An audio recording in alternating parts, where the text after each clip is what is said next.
All right. Hi guys. Can you guys hear me? Let me adjust my microphone. You guys should be able to hear me clearly now. Let me know in the comments if you can hear me loud and clear, please. Checking for audio. Let me know in the comments section if you just joined in. Thank you for joining. Let me know in the comments if you can hear me loud and clear. And also let me know what platform are you joining in from. Welcome to my pop-up live session day 4. Yeah, we've been doing this for 4 days in a row now, and it has been back to back. Awesome energies.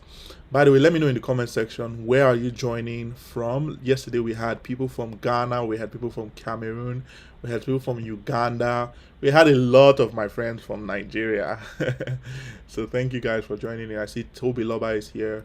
Toby Loba, I guess you are on LinkedIn and you're in Nigeria, right? So let me know where you're joining this live session from so I can welcome you the proper way. Let me know where you are joining us from. Okay, I see we have already 14 people on Instagram. If you just joined the live session, you can go ahead and share the live so your friends can join the conversation. I see someone on Instagram, Luke and C Bridals from Nigeria. Ooh la la, Mimi K is with us today. Awesome, nice. Thanks for joining in. Ooh, we have people from NYK as well. Thank you guys for tuning into the live. So I've been doing this for 5 days straight now, and I've really no, sorry, not 5 days, 4 days straight now, and I've really enjoyed like the conversations we've had around different very hot topics. And this one came requested as well. Yesterday's topic came requested. This one also came requested. How do you build a 7-figure online business? And so I decided to make it more tailored for you, and I will break down step by step 5 pillars for building a 7-figure online business. This is something that I will not be able to cover in one day, mind you, unless you guys want to stay with me for like 6 hours. I don't mind. I've done more than 7 hours straight before, but if you guys don't want to spend like 7 hours with me, then we're going to have to break this down. So we'll probably just do this like over a 5 day period instead of just one day. Right. So if you guys are with me on that, I am with you on that. So we'll go all in with it. So this will be day 1 of a 5 day series, 5 pillars of a 7-figure online business. If you guys are good to go, you're ready to go, let's hit the share button. Just hit the share button so your friends can join. I am not going to release the recording of this live, so it's only those people who are here right now that will enjoy. So if you want your friends to also be a part of this, you can go ahead and share so they can also join in across all the different platforms. I have people here from Nigeria. Who is coming in here from outside of Nigeria? Let us know in the comment section. Who here is outside of Nigeria? I know Mimi K is in Ghana. But let me know where you are joining us from, anyways. While we jump right into the conversation, like 5 pillars for building out a 7-figure online business. Now, many of us are probably meeting me for the first time. It's possible. I'm going to assume that you've seen me before. So it's possible that you're probably just meeting me physically, like on a video live for the very first time. And so I would just provide a little bit of context by introducing like my story, a little bit of a summary of my story on how I got to live in Dubai. That's where I live now. And it started out 2020. In 2020, I started building out my online business as a solopreneur, as a one-man business. Started out as an affiliate marketer, and I struggled in my first 11 months, right? I struggled in my first 11 months. Cost me a lot of time to learn what doesn't work when it comes to building an online business. Cost me a lot of my time. And at the end of the 11-month period, I made only $24 to be precise. I made only $24. That was about 12,000 naira at the time. And I remember those 2 sales, they came from the sales I made to my neighbor. So I had a next door neighbor who had a problem that the product that I was affiliating for at the time could solve. And so I recommended that product to her, and she bought 2 units of the product. And that's how I made my first 2 sales. So it took me another like 4 or 5 months down the line before I made extra sales. But at the end of the day, I made a couple of extra sales. That was, of course, after I discovered some of the things I'm going to be sharing with you. So, excuse me, everything I have condensed into 5 pillars for you has taken me more than 3 years to learn. So I'm breaking down 3 years of practical, in the trough, in the mud learning to you over a 5 day period. So if you want to join me on that 5 day period, type it out in the comment section. Type 5 days if you know you can commit to the 5 days here. Anyways, don't commit to it if you don't get value from this. But if you do get value from this, then you definitely want to follow me all the way through till the end of the 5-day series. So let's jump right in. One of the first lessons I learned by building out my business to where it is currently, my business is valued at close to $300,000, and I went from that $24 business to this point in the space of 2 years. A couple of lessons were learned along the way, right? And I'm going to be breaking down some of those lessons here for you into the 5 pillars. And the first pillar, or the first thing that I picked up along the journey after struggling for 11 months, is that successful businesses are built by successful people. It's that simple. Like, successful businesses are built by successful people. When you see people like Sabri Subi, for example, how many of us know Sabri Subi? Can you type Sabri in the comment section? We have a lot of people who are with me on the 5 days. Woo! Thank you. Owolabi Samuel is with me. Luke and Steve Bridals is with me. Ezekiel is with me. Awesome. Sibyl is with me. Rex is with me. Cletus. Oh, you guys are amazing. So let's dive right in. So, like I was saying, successful businesses are built by successful people. What do I mean? What do I mean when I say successful businesses are built by successful? It means that at an individual level, you have to be the person, like you become the person who is successful, and you will be successful. So I'll break it further down for you to understand. At the time, remember, I struggled for 11 months. And during those 11 months, I realized that I had three types of mindsets that were holding me back in my business. And it later got clear to me that in order for you to become wildly successful in any business line, there are mindsets that you should be on the empowering side of, not limiting side of. And so, for example, in my own business, I was on the limiting side of 3 different mindsets. I'll break them down for you. The first one was I had limiting mindsets about business. I had limiting mindsets about myself. I had limiting mindsets about money. Those 3 things. I had limiting mindsets about business, I had limiting mindsets about myself, and I had limiting mindsets about money. So I'm going to break those down on day one. That's exactly what I'm breaking down for you in a very easy to digest, practical way that you can take home and work with and improve your own business for yourself. So the first mindset I mentioned was I had limiting mindsets about business. And one of the biggest limiting mindsets I have about business then was the scarcity mindset. I used to think that people cannot afford to buy what I'm selling. I used to assume that people in my country were broke. By the way, I was living in Nigeria at the time. So I used to assume that people in my country are broke and don't have the money to buy what I'm selling. And so I would enter into sales conversations with that same mind that this person who is looking at me right now doesn't have the money to buy what I'm selling.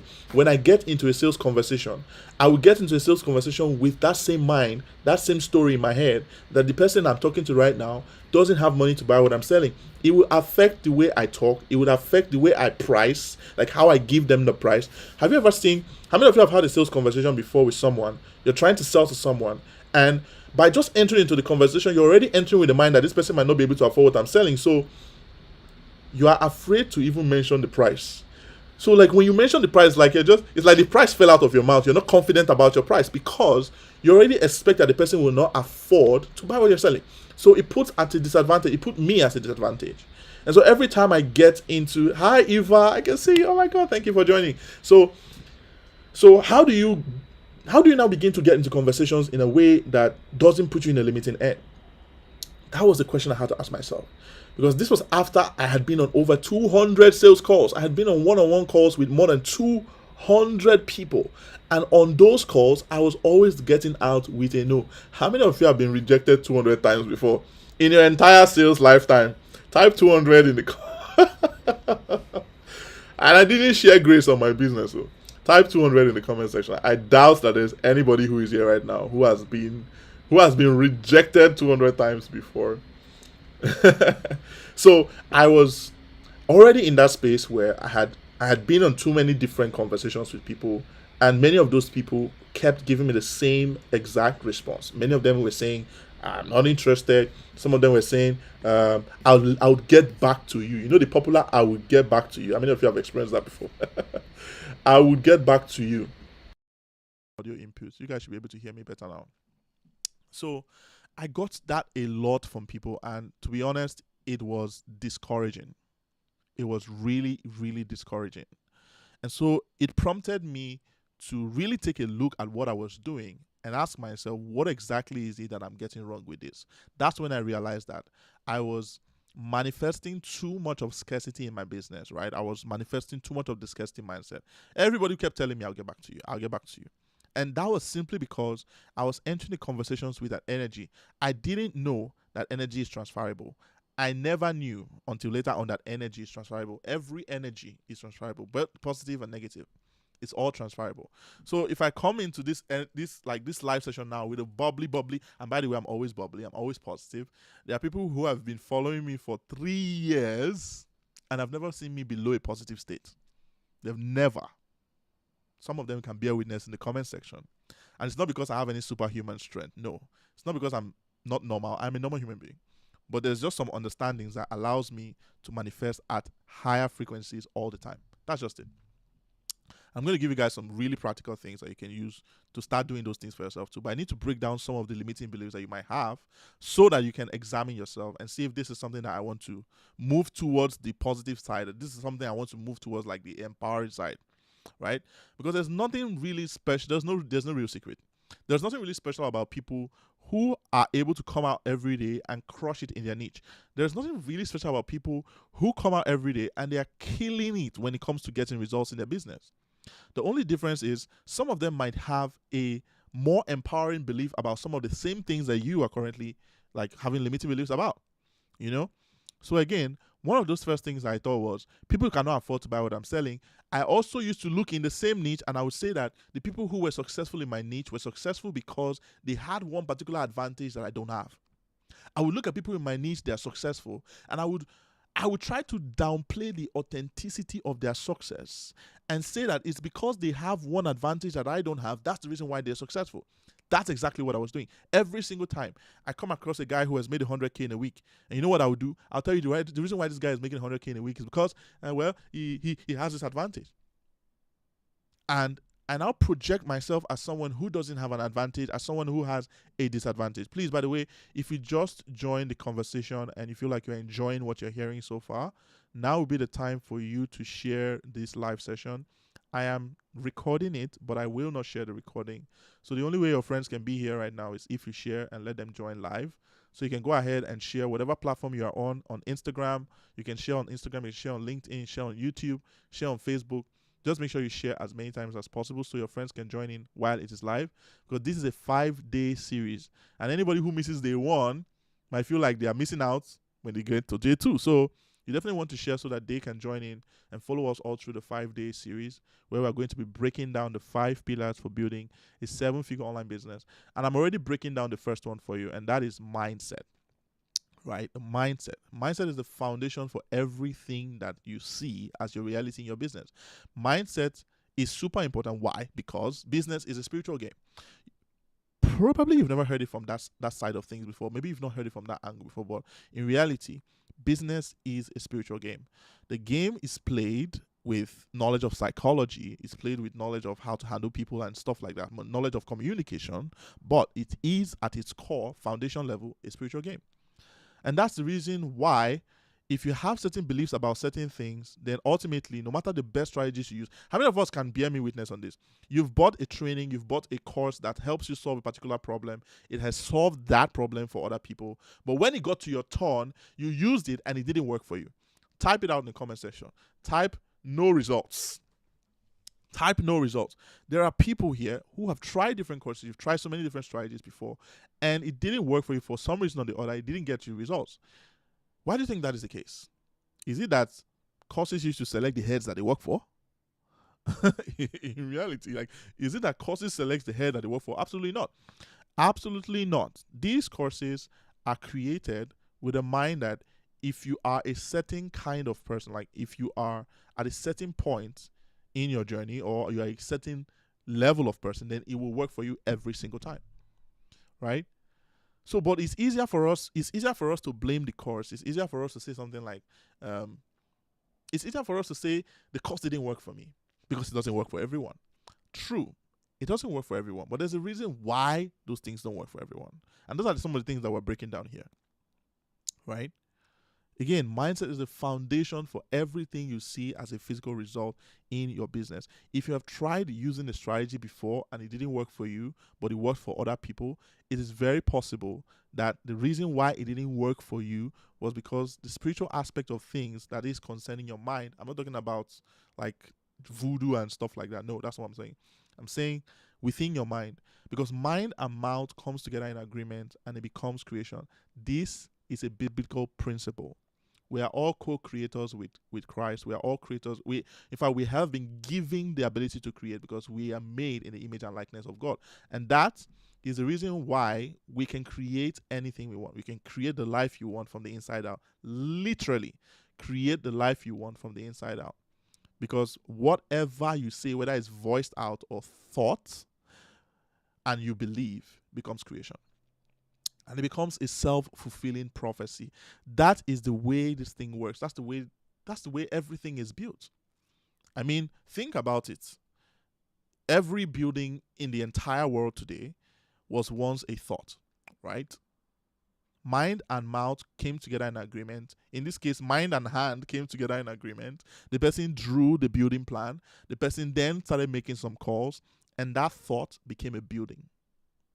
So think about building business the exact same way. Your thoughts become buildings. Your thoughts become businesses. Your thoughts become results. That's the way it works. And if you think about it this way, you'll find out that some of the stories that we've told ourselves before, like some of the limiting beliefs that we have about different things before now, they're usually because of the stories that we tell ourselves of those things. For example, remember I told you that I used to think that people don't have money to buy what I'm selling. And so I used to approach that.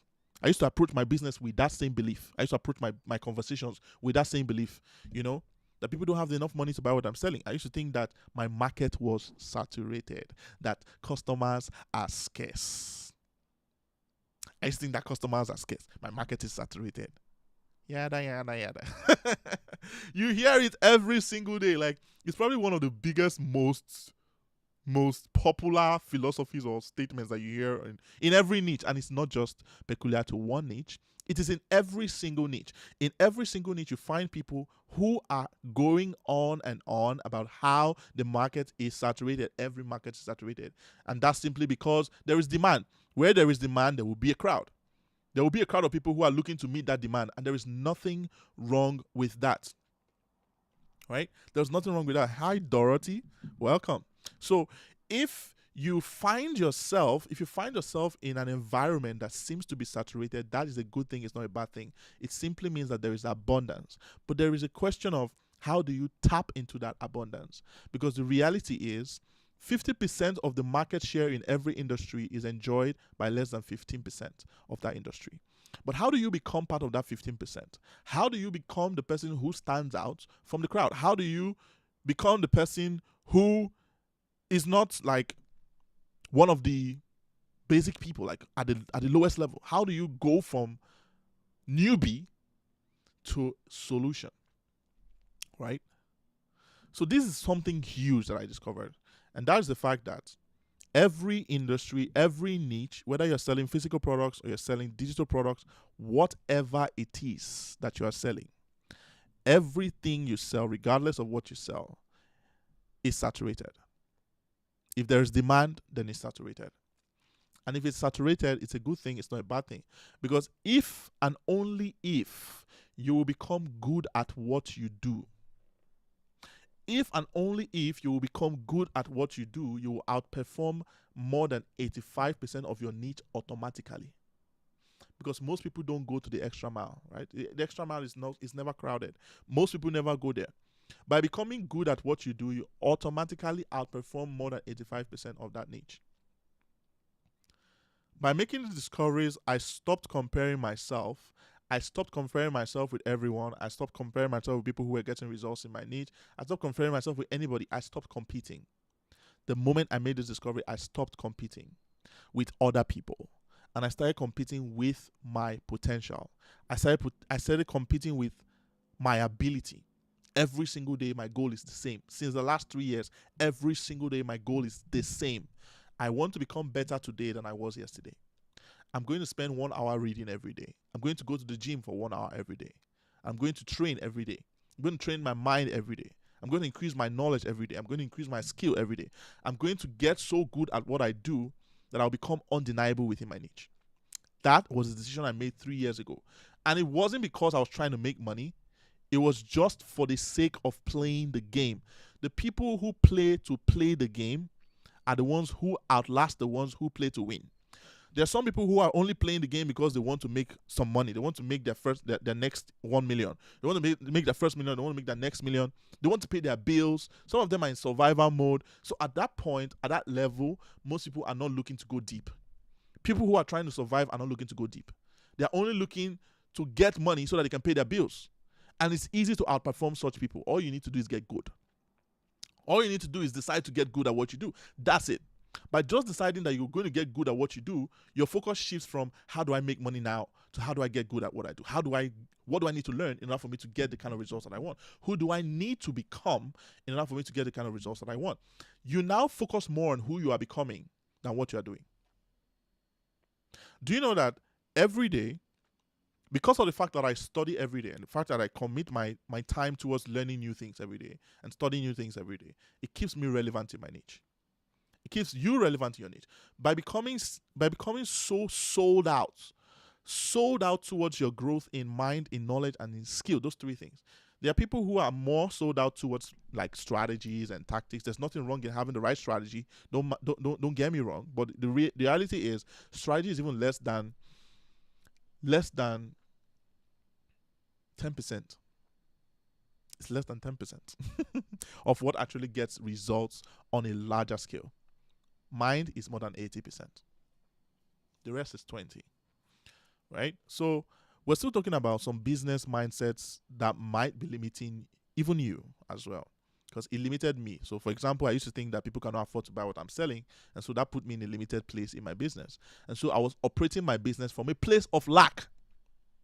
I was operating my business from a place of lack because I used to think that people cannot afford to buy what I'm selling. I used to think that people in my business line who were successful had a special thing that I don't have, and that's why they were successful. I used to think that money is scarce. That money in the economy is bad. This is the most popular one. The economy is bad. People don't have money. So why should I be pricing my product as an expensive one? You've probably seen me try to you've seen some of my low ticket products before. I don't have low ticket products because the economy is bad. No. It's because I'm catering to different levels of society. Understand the role of these things. If you understand your assignment, then you know who you want to serve, right? You will know who you want to serve. And at that level, I'm serving different levels of society. There are people who at their income level can't afford certain things, and so there are certain amounts that they can only afford, and so that's the pricing that you put on those kind of things. At the same time, there are people who pay me as much as $1,000, $2,000, even $3,000 for private coaching. So you're serving people at different levels, and that allows them, right? It allows them to want to connect with you at different levels at the same time. So this is different from approaching conversations with the mind that people don't have money, so let me put it at 1K. There are some people that have been selling 1K. You know yourself, you have been selling 1K. Everything you are selling is 1K. It's like they should even call you 1KK. I don't know what name I will use and call you now. But some people have been selling 1K. You can't sell anything above 1K because you think that people don't have money. Because you think that people will not be able to afford it. Or maybe it is that you think that you are not worth paying above 1K. That's also possible. There's some people who believe that they are not worth paying a certain amount. And so they'd rather just stay safe.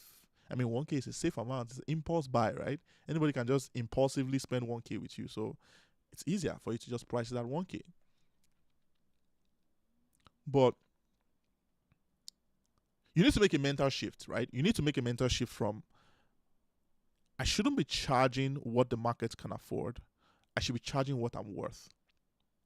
And if you don't begin to see yourself as somebody who is worth paying premium, then you will need to do 1 million transactions to make ₦1 million if you're charging 1,000 naira. You will need to make 1 million transactions if actually you need to make 500,000 transactions if you're charging $2 for what you're selling. So you see now that it is not about the pricing, it's about the value. behind the pricing. So your focus should not be on how much you're charging people, it should be how much you're giving people. Because if you're giving people enough value for their money, then no amount is too high. If I am giving you access to me, an example, a practical example, is the fact that I have more than 140,000 social media followers. If I'm giving you access to me on a deeper level and I'm allowing you to enjoy from that traction, and I'm saying that, hey, let's work together for the next 60 days, and for that 60-day period, you should be at anywhere from 10 to 30,000 followers, is that not enough value for you to pay premium for? So it's not about how much you're charging, it's about the value you're giving. So the magnitude to which you can give will ultimately determine the magnitude to which you can receive. This is a principle that works across the board in every niche, in every industry, regardless of what you are selling. But it all comes down to the same thing, mindset. If you don't see yourself as someone who is worth paying premium, nobody's going to see it. All right? Because the truth is, people will ultimately form an opinion about you whether you control it or not. So it's better for you to be in control of that narrative. It's better for you to be in control of the branding. What is the messaging? Remember, there was something I said, I think it was on day 2, I made that statement that you can ultimately, naturally, you can't control how people see you, especially when they know you already. It's difficult for you to get somebody who already knows you to see you in a different way than it is for you to get someone who doesn't know you to see you in a certain way. So basically, you want to focus more on how do I engineer the belief systems and how do I engineer the perceptions of the people who are coming across me every day so they can see me as someone who is valuable, so they can see me as someone who they want to work with on a deeper level. I've only done these lives for like 4 days. This is day 4, and I can tell you I've gotten 4 clients already in 4 days. And I'm not talking about low-ticket clients here. Come on now. I'm not talking about low-ticket clients. So, point being that if you see yourself as somebody who is worth paying premium, you will get paid premium. But the idea here is don't charge premium when you can't give premium value. So it should be minimum 10x. You give somebody a pricing of $1,000, they should get $10,000 worth of value. That's the way it is. So it's a mindset shift, right? From now, I'm not saying don't do stuff for free. Please don't get me wrong. I'm not saying don't do stuff for free. You should at some point in your journey when you're just starting out, even when you've gone far. I mean, I'm doing this for you for free. So like when you've gone to a certain extent, you still there's what free brings to the table. Like free brings a certain kind of value to your business. What free does is it brings goodwill. It brings massive goodwill. It brings massive social capital. I've had people who have been following these daily lives for the past 4 days, and the kind of feedback I have gotten from it, I tell you, massive goodwill, right? So free has its own place. If you are starting out, then free will help you build social capital. Free will help you build a portfolio. Free will help you build a track record. So you can use that track record, you can monetize that track record and get people to pay your attention later, right? And then at the same time, when you have gotten to a certain extent, when you have gone farther in your own journey, free will help you build a brand. Free will help you build a brand. Free will also help you value position yourself in the market. So value positioning will help you to destroy people's mental barriers to stop them from wanting to pay you. Because if I can give you value up front, then there's nothing, absolutely nothing stopping you from paying me for something else. So free has its place. But don't be the person who is giving free at the expense of getting paid. Why? Because you can't help anybody if you are broke. And so you need to prioritize at some point getting paid. It is what it is, right? You have to at some point get to prioritize getting paid, but not at the expense of the relationship that you have with the brand. I mean, the people that you're building a brand for, right? You're building a brand with people, right? You don't want to do it at the expense of that brand. Basically. By the way, if you just joined the live, thank you. This is day 4. Thank you for joining day 4. It's a pop-up live series that I'm doing. It's a marathon. So feel free to join me every day. I'm not going to tell you the time. That's why it's called a pop-up live. So just turn on pop-up. I say pop-up. Why do I keep saying pop-up? I don't understand. Just turn on live notifications on my page so that you can be a part of all the future lives that I'm going to be doing. This is a 5-day series I'm starting today. Today is day 1, and I'm dissecting the first pillar of a 7-figure online business.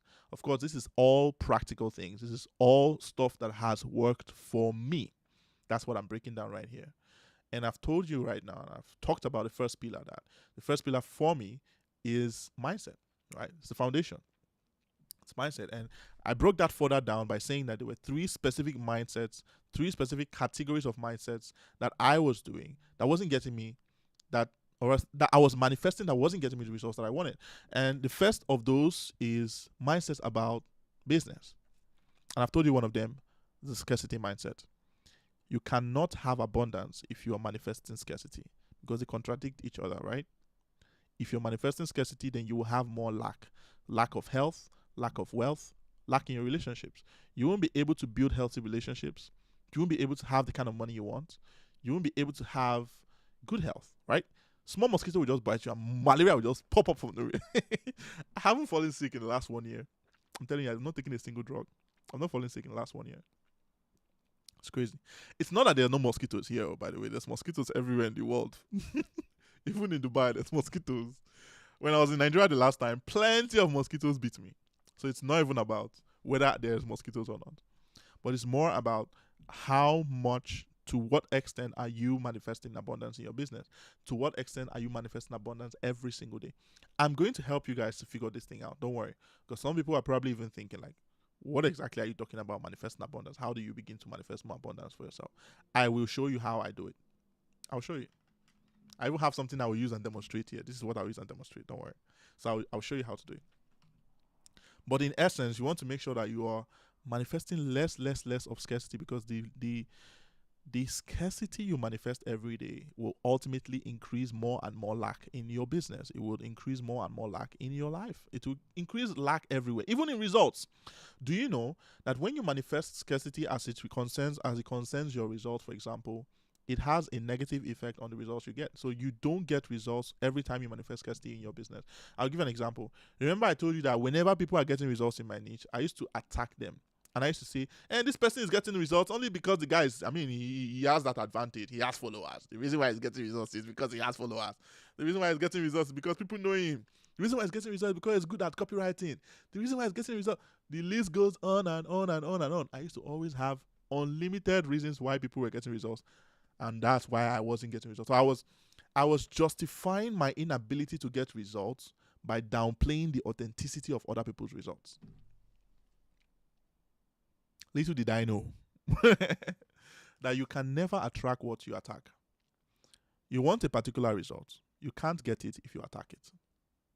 That's why nowadays, even when I see people like trolls, right? You know, we have a lot of trolls on social media. So you make a post and somebody just wants to come and like punch you. It just feels like the only contribution they can make to that conversation is a punch. And so they try to throw punches. You know? Things like that only happen when someone has, like spent so much time at a low point, like at the low point of negativity, to a point that all they can give is negativity. All they can give is negativity. Because that's all they focus on. And whatever you focus on grows. Right?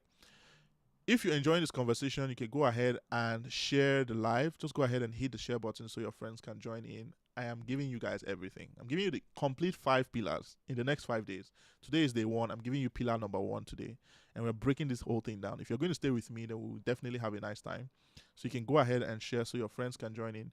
Regardless of the platform you are, I can see Coach N has joined on Instagram. Fantastic. So whatever platform you are, go ahead and share so your friends can join us on this live.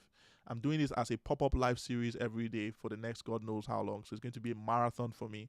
Every single day, I will pop up and I will go live. So if you want to be part of the pop-up live sessions, you can turn on post notifications on my page, whatever platform you are right now. You can turn on post notifications so you'll be the first to know once I go live. All right? So we're still talking about the first pillar, right? And I told you that the belief that anything is scarce can ultimately hamper the kind of results that you can get. If you believe that there's a limited supply of wealth, there's a limited supply of customers, there's a limited supply of health, there's a limited supply of resources, and so on and so forth, there's a limited supply of success, it will ultimately limit or put a pin, or it will put a stop in front of how much you can get of that particular thing. Because it's a manifestation. Every time you say there is a limit to something, it's a manifestation of scarcity. But in reality, even though for you might say there is a limited supply of that thing, but in reality, there is also another universe or another possibility where there is an unlimited supply of that thing. And there are people who are able to experience those things at a high level. There are people who are able to experience those things at a crazy level, to a point that you begin to think that they are lucky. How many of us have experienced such a thing before? You see somebody who is getting so much results every day and is consistent. The growth has been consistent. Like my growth, for example, from 3 years ago till date, it has been back to back. Hallelujah! I know they finished from my mouth. It's been crazy. Somebody looks at that and says, "I'm lucky." You are funny. You say I'm lucky, you are funny. You know? So it is by design. It didn't happen by chance. It happened by design. It happened by God's design, and my faith brought it to life. Now, understand the place of spirituality when it comes to all these things, right? I mean, look at money, for example. Let's move a little bit over towards money, the money mindset, and the right kind of money mindset that you should have, right? You understand that your 1,000 naira note, I wish I had a 1,000 naira note. I only have dirhams here. But okay, here's a coin, right? Here's a coin. This is 1 dirham. This is UAE currency. This is 1 dirham. And the reason why 1 dirham is more valuable, I wish I had 1,000 dirhams here. I don't have 1,000 dirhams. But the only reason why 1 dirham is more valuable than 1,000 dirhams is for one reason, and one reason only. And that is the fact that we believe that it is more valuable based on what we were told about it. Someone told you. You were not born thinking that 1 dirham is more valuable than 1,000. The same way in your naira, you were not born thinking that $1 is more valuable than $1,000. It was based on programming. You were taught in school. You were taught 1 + 1 is 2. You were taught 1 plus something. So you were programmed to believe these things. If you didn't believe it, then it's not true for you. That's the way it is. So everything, including wealth, is all operating on the foundation of faith. Everything. What you believe about money is faith. What creates value for you as far as money is concerned is faith. There was someone who I met. It was a couple of months ago. The lady sent me a DM. I don't know how I offended her. Honestly, I don't know how I offended her, because it's not a crime for me to sell my market. I sell my market shamelessly every single day on social media. So why should somebody be attacking me for it? But this particular lady sent me a voice note for 5 minutes straight. She was insulting me in Yoruba, and I'm an Igbo boy. Make it make sense. She was insulting me in Yoruba for 5 minutes straight, and I didn't understand a single word of what she was saying. By the time she finished, you know what I did? I stopped playing the voice note and I burst into uncontrollable laughter because I did not understand a word of what she was saying. I didn't understand a word of what she was saying. All through while she was attacking me, I didn't even comprehend what she was saying. So I didn't attach any meaning to it. And so it had zero value to me. Do you guys see how this ties to our beliefs about everything else? It's a belief you attach to something that makes it have value and become real for you. Right? I'm telling you, that's the way this thing works. That's what makes it have value for you. That's what makes it become real for you at the same time, you know? So switching back to scarcity, let me just quickly wrap up with scarcity, right? You want to, as much as possible, every single day in your life, become more intentional about how you are manifesting more of abundance. You're focusing more on things that increase abundance in your life. Because this is how I see things. I believe that abundance itself is not something that just happens to you. Abundance is like a TV channel. It's like a frequency. This is a remote, although this is not a TV remote. My TV remote is here. So this is a TV remote now, and there are different numbers on this TV remote. If I press the number for, no need to press number. If I press Netflix, this is the Netflix button on the remote. If I press Netflix, it will automatically tune my TV to Netflix, and I'll begin to enjoy what manifests at the Netflix frequency is movies. If I take the same remote and I press, which other button is here? Okay, there's no YouTube button, but I can press home and then press YouTube from home. If I press YouTube, what will happen? I'll start watching videos on YouTube, because that is what manifests at that frequency. Now, I want you to liken this thing to abundance, and that's exactly how abundance operates. That's how it works. That's how it functions. That's how it flows. You tune to the abundance frequency using your own remote. I'll tell you the remote, don't worry. You are either tuning to the abundance frequency or you're tuning to the lack frequency based on the energies that you are manifesting every moment in time. At every moment in time of every single day in your life, you are manifesting one kind of energy or the other. It is either a contractive energy or it's an expansive energy. I wish I could type that out so you guys can see it, right? It's either an expansive is spelled expansive. Expansive is either an expansive energy or it's a contractive energy. Where expansive energies push you, where expansive energies tune to the abundance frequency, contractive energies tune to lack. Contractive energies increase lack in your life. Expansive energies increase abundance in your life. I will explain further because all these things are not just concepts and theories. They are things that I am living by. It's my everyday. I am exhibit A of all these things I'm talking about. So, for example, let's talk about expansive or contractive. No, let's start with the negative end of things before we go to the positive. So, for contractive energies, right? An example of contractive energies in this case would be fear. I mean, think about it. When you hear the word fear, what comes to mind? You know, something like, no, I don't want to be there. No, not for me, right? Fear is a contractive energy.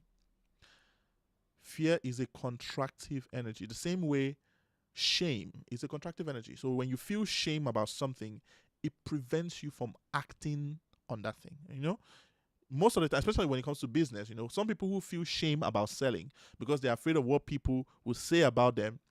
What happens? It prevents you from doing the things you need to do in order for you to get the results. So shame is a contractive energy that prevents you from getting abundance in sales. It prevents you from getting abundance in relationships. In some cases, the shame that you exhibit prevents you from getting abundance in your relationships, you know? So shame. Please, if you feel like you're enjoying the conversation, thank you for joining. I know we have a lot of people joining this live. Amazing. Thank you for joining on whatever platform. I see God's Will is on Instagram and Jemima is on Instagram and Daniel is on Instagram. And then we have a couple of people here on other platforms. Also, let me know if you're here. Just type a comment. Let me give you a shout out. Type a comment. And then you can go ahead and share this because, yeah, it's being recorded, but I'm not going to share the recording. So if you want your friends to be here, then you can go ahead and share so that they can come in. And you can share as many times as you want. You don't have to share once. If you've shared before, you can share again. When you share the second time, someone who didn't hear it the first time will hear it the second time. So you can go ahead and also share so your friends can join in whatever platform that you are right now. Hey, Jandy, what's good, bro? What's good? So, yeah, so back to what I was saying, right? You tune to your abundance frequency and you increase abundance in your life by becoming extremely sensitive and intentional about the energies that you're manifesting every single moment of your life. You are more focused on, I want to manifest energies only that increase abundance in my life. I am so sensitive. You can't function around me with a contractive energy. You can't. My own is so high and so infectious and so powerful that you can't function around me with contractive energies. It's not even possible. The amount of positivity I have will repel you so much that you will feel uncomfortable around me. You will start calling me motivational speaker. At some point, you will start calling me that when you don't understand it. You will, right? Hi, Metuk. Thanks for joining. Hey, see God with my guy. Welcome. So, I was talking about some examples of contractive energies, and I've already listed one as fear, and I've also listed another one as shame. So, these are two things that naturally push you away from abundance and increase lack in your life. They increase lack in one way or the other, right? And then low self-esteem. Low self-esteem. I mean, when I mention the word low self-esteem, what comes to mind? What comes to mind is something that you don't want. It's something, I don't want to have low self-esteem because it's a contractive energy. If you enter a conversation with low self-esteem, what's going to happen? People are going to feel like you're a victim. And nobody wants to identify with a victim. Nobody is attracted to a victim. Nobody's attracted to a newbie. I know who I'm talking to when I say that one now. Some people here, like it has become an identity for you, and you wear it like Agbada, you wear it like a suit, like 50-50 shoulder part suit, and you keep telling yourself that you're a newbie. And that's the message that you keep telling you. That's the story you keep telling yourself. You're a newbie. You're a newbie. Everywhere, every opportunity you get, you can't wait to tell everyone you're a newbie. It's like you're waiting. It's like Maybe you're expecting some kind of award for being a newbie or something, or you're expecting special treatment. Sometimes newbies get, how on the road when you're driving and you have a learner signboard behind, everybody avoids you, but you think it's special treatment. Everybody's avoiding you because they know that you're a hazard. At that point, like, you can't contribute to a good driving experience for them, so they will avoid you. It's the way they avoid learners on the road. That's how they avoid newbies. So by branding yourself as a newbie, you are not doing yourself good. You are shooting yourself in the foot, because you're saying that I don't have much to contribute to any conversation. The newbie syndrome is a manifestation of low self-esteem. No matter what I get into, if I carry a camera today and I say I want to become a cameraman, you can never hear me open my mouth and say I'm a newbie at it. No, I just got started with shooting content. And here's where I am right now in my journey. It is a journey. So more focus on the journey and less focus on the status. Because more people are focused on the status, like, I'm a newbie. Yeah, you should treat me, with like an egg. You should treat me like a baby. I'm a newbie. Wake up now. I mean, no, don't wake up. Grow up. That's what this is like. You need to grow up, In reality, it's a manifestation of the low self-esteem energy, and it will make people avoid you. You will be thinking, why are people not buying from me? I'm trying now. I'm posting every day. I'm posting. Nobody is engaging. It's because you branded yourself as a newbie. That's it. So low self-esteem is an energy that you want to avoid. Instead, it's the opposite you want to adopt, The opposite of low self-esteem would be, in this case, high self-esteem. So how much can I project myself in a way that is super confident and super assertive? I'm super sure of who I am and how I am and my personality. And I want to share that personality with everyone around me. That is high self-esteem. It's different from pride, right? It's different from pride. It's an awareness of self. That's what it is. It's an awareness of self and what you can bring to the table. And you're only focused on, how can I bring so much value to the table every single time? And doors begin to open for you, So we're still talking about some limiting, some contractive energies, right? And the next one in this case that I'll mention will probably be hate. And I saved the worst for last. I saved the worst for last. Is hate. It is one of the most toxic contractive energies there is in existence. You should never be the person who is caught hating, whether physically, in person, or online. People do it online more than offline because of the beauty of anonymity, the luxury of anonymity. So because you feel that nobody knows your face and nobody knows who your real name in real life, you can go around all over social media spreading hate. What happens is, you, my dear friend, are manifesting a very toxic and dangerous contractive energy, and that is only going to increase lack of love in your life, because hate is the opposite of love.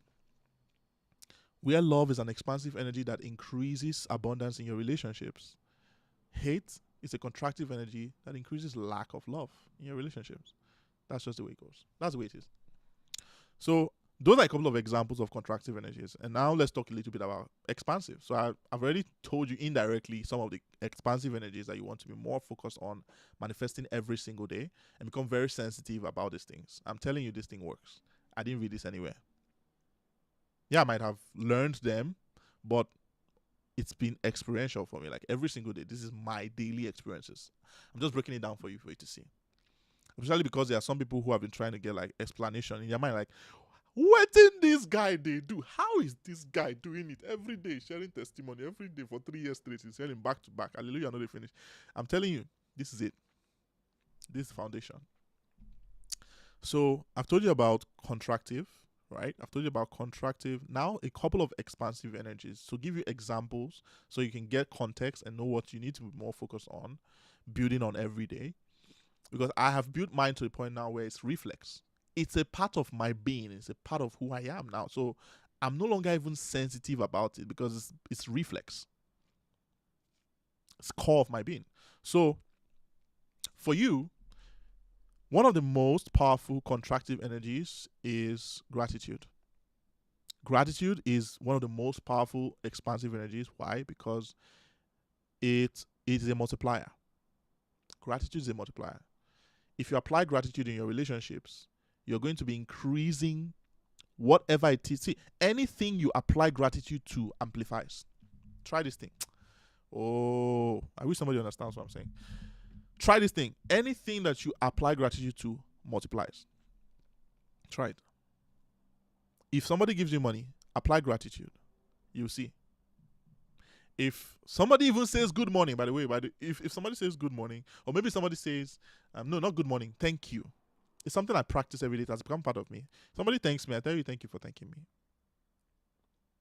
It's the same, it's a response, right? I'm giving you a response, the same positive response, but this one is an expression of gratitude. And that's a multiplier. For me, that's a multiplier, right? So gratitude is one of the most powerful expansive energies, and you want to, like, every single day, you want to make sure that you're expressing gratitude in one way or the other. You're expressing gratitude for life, you're expressing gratitude for your relationships, you're telling people around you that you're grateful for the relationship you have with them. You're grateful for how far you've come. You're grateful for your growth so far, right? You're grateful for the amount of money you made yesterday. Because there are people who didn't make half that amount. So gratitude is a multiplier. And then another very powerful expansive energy is joy. Joy. Joy is a powerful expansive energy that is easily transferable. How many of you have seen content before on Instagram, for example, and you just feel tingles on your inside? It's like you're a small baby all of a sudden. You're just feeling, like woozy on the inside. That feeling is called joy.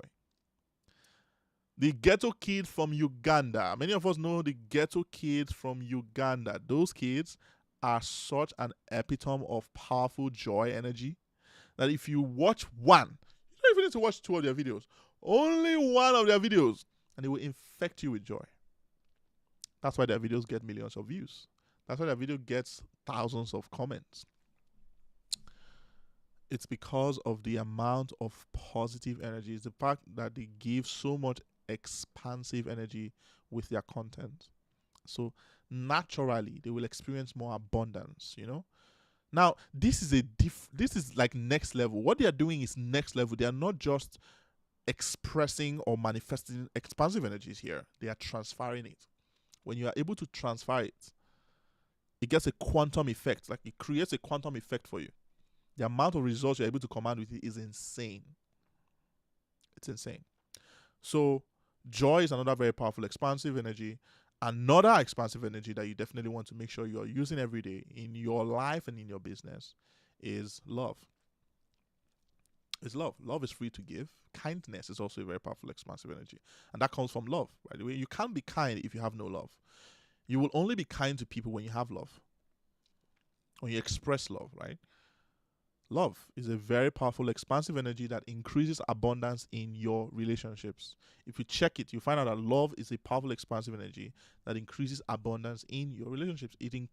It nurtures the health of your relationships. It builds a deeper connection with people around you. And this is not just for couples now. It's not just for married people. It's not just for people who have friends. It should be for every single person you come across. You should want to help people just for the sake of helping, not for the sake of something you can get in return. Because if it's for something that you're getting in return, it's not love, it's transaction. You're expecting them to do something for you because you did something for them. That's a transaction. Right? And you remember what I said on day one, that the magnitude to which you give will ultimately determine the magnitude to which you can receive. So your giving should be limitless.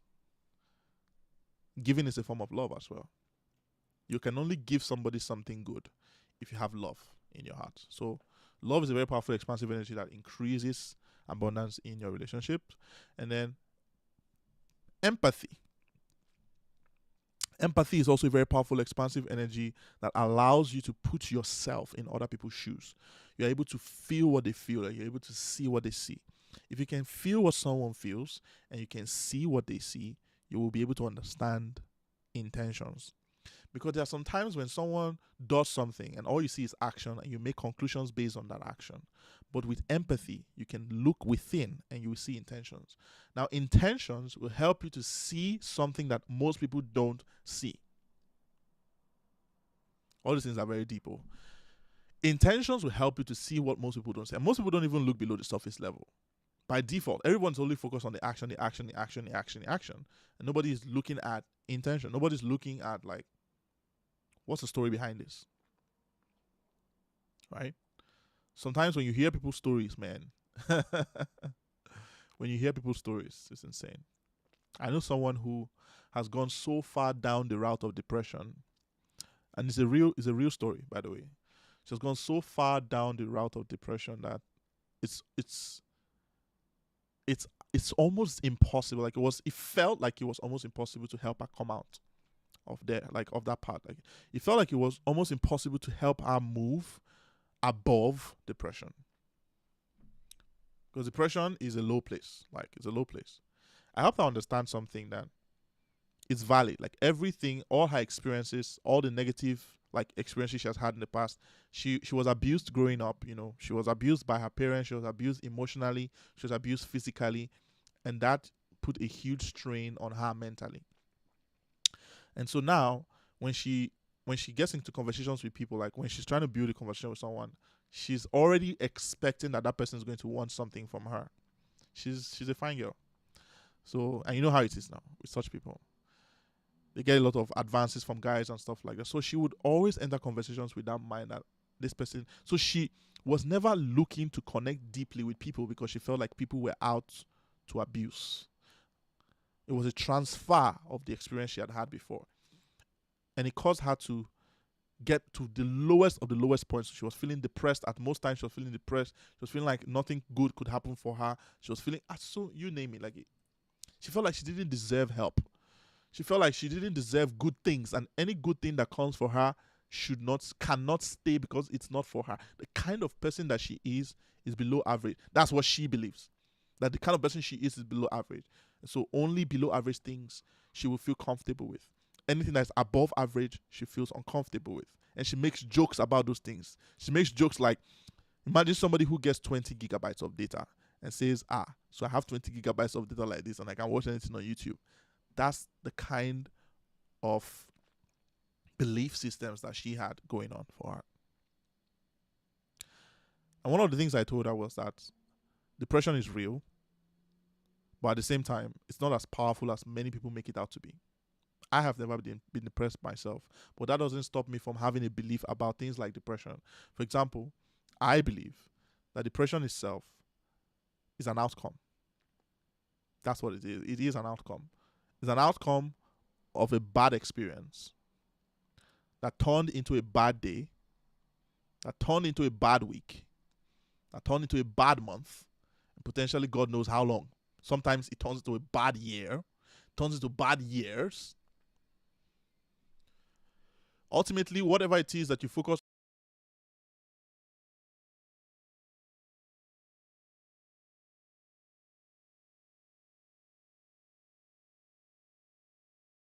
whatever it is that you focus on will. I hope you guys can hear me clearly. If you can hear me clearly, please type it out in the comment section.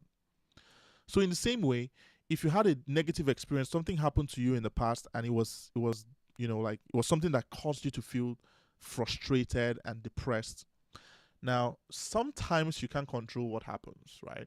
Even though there are people who live life by design, not by chance, but in reality, there are some people who don't have that control yet. And so to a large extent, you can't control what happens. But you can control how you react to it. You can control how it makes you feel. You can control what you make out of it, right? Something happened, something negative happened to such people, and they decided that I want to focus only on the way it made me feel. Are you listening? I want to focus only on the way it made me feel. And so that is what grows. They focused on it for a long time. They laid down. It's like somebody, you know how somebody lays down and is rolling around Like pigs love rolling around in the dirt. That's how it is. Like they rolled around and rolled around in that emotion, and what happened? It can grow. It will grow because whatever you focus on grows. So that's how it forms. But the beauty about these things is whatever is formed can be deformed. So it's like whatever was built can be shattered. In most cases. So in a situation where you are that person, if you are that person who has built so much deep negativity within yourself, like you've built it out so deeply, like it's all you can think of, it's all you can focus on. You're only focused on like what I don't have, what I don't have, what I don't have, what I'm not, what I'm not, what I'm not, who I'm not, who I'm not, who I'm not, and that's all you think of. And that's all that is going to grow. That's all that you experience every day. One thing I have discovered over time is that the stories you tell yourself are they're self-fulfilling prophecies. That's what they are. The stories you tell yourself, they are self-fulfilling prophecies. Whatever story you tell yourself will ultimately determine what you focus on. And what you focus on will ultimately determine your results. If you're not getting a particular result, it's because you're not focusing on the wrong thing, on the right thing rather. Let me give you a particular example. How many of us have experienced this thing before? Let me know in the comment section if you experienced something like this before. You were having a conversation with your friend, and in the conversation you talked about something that you like.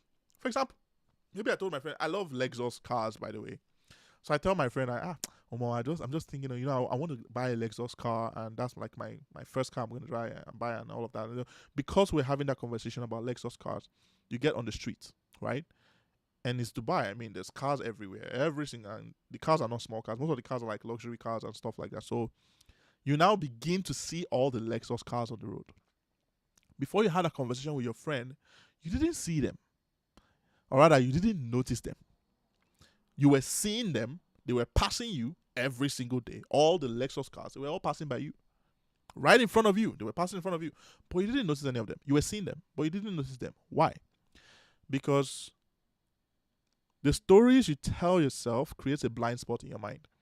If you tell yourself a story that is not concerning Lexus, you're focusing on another story, then that's all you will see, right? There's a blind spot. Like you only see what you tell yourself.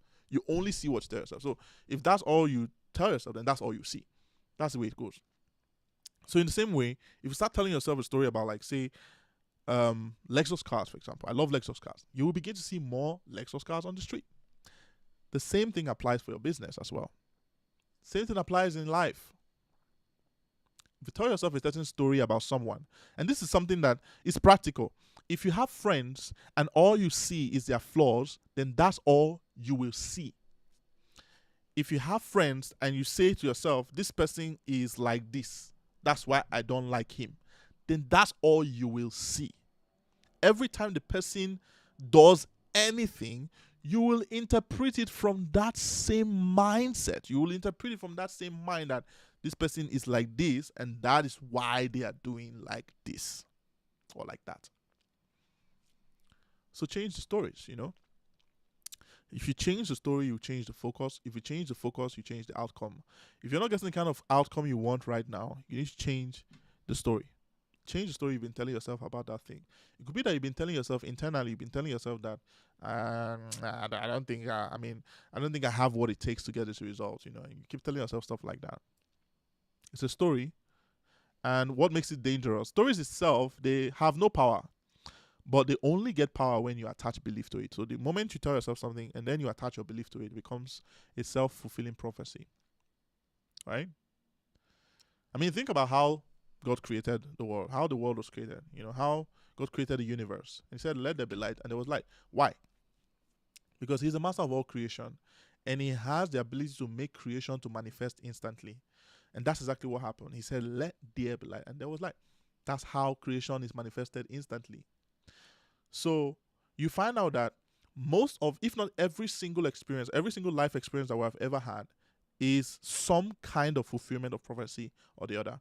It's either a prophecy that you made to yourself or a prophecy that someone else made to you. That's why blessings are so powerful. So when someone blesses you and you agree within your heart, what happens? Mind and mouth has come together in agreement, and it becomes creation. eventually becomes prophecy fulfilled. So if you have this understanding that it goes both ways, both what you say to yourself and what other people say to you, then you become more sensitive about the things you tell yourself, about the conversations you have with yourself. Sometimes you're having conversations with yourself and you just keep telling yourself things like, I don't think so. It's not for everybody. It's not. This results is not for everybody. All these people, they are the top guys. They are the top guys. Only the top guys that can get results. Only top guys. You keep like, whether your eyes are closed or whether your eyes are open, you keep telling yourself like, it's only the top guys. Top guys. This guy's the top guy. That's why it gets results. It's only the top guys. Only the top guys. As you keep telling yourself stuff like that, what's happening? You're conditioning your mind to not get results. You're only increasing lack. It's a form of low self-esteem. To say that someone has results because they're a certain kind of person and you are not, then it's a manifestation of low self-esteem. It means that you don't esteem yourself to be as valuable enough to get the results. Right? Oh, I have so many people on this live. Oh, fantastic. Thank you guys for joining. By the way, this is my pop-up live everyday series. This is day 4. Yes, that's how we do. So if you want to be a part of this every day, all you need to do is to turn on post notifications on my page or live notifications so that you can join in. By the way, let me give a quick shout out to some people who have been here from day 1. Man, you guys are the real MVPs right now. Yeah, I can see Steven. No, I can see Christian. Christian Iguatu is here. Jandy. I think Jandy is here on day. This is the second time Jandy is here. And then who else again do I recognize? By the way, if I don't mention you, don't be angry. I'm begging you in advance. Don't be angry. Don't be angry. Sean. Yeah, I can see Sean. Sean has been here before. Who else again? Peter has been here before. I think The Great was here 2 days ago or so. I'm not so sure, but I know I've seen The Great before. Sibyl. I think Sibyl came here once. She was on one of the lives. But anyways, if you guys have joined for more than once, you guys are really doing amazingly. Thank you for joining. So we're still talking about we're talking about the first pillar. You see why I said I needed to break this thing down into 5 days. Imagine if I had given you people all these things I'm giving you in one day. Your head will explode.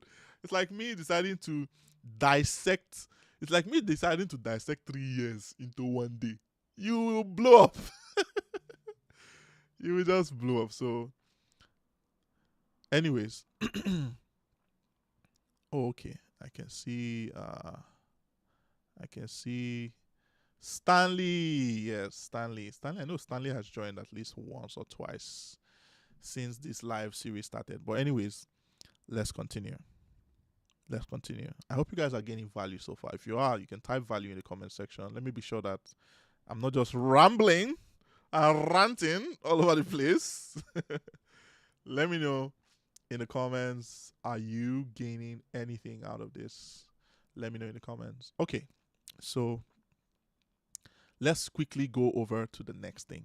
I think I have done justice to abundance. And now, to wrap up abundance, I want to make one last point. This will be how you take it. Oh, Meshach, I can see you. Thank you for joining. So this is going to be the last thing I'll say. Why? Because this is how you will take everything I've said about abundance and start working with it today and start getting more results. So it's simple as, now you are aware. Because for some of us, before now, you were not aware of these things.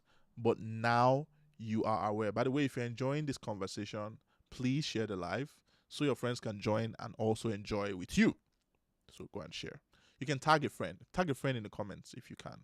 Tag a friend in the comments. Have someone join the live, because I'm not going to share the recording of this live. So it's only people that are here live that are going to enjoy with us. So, as I was saying,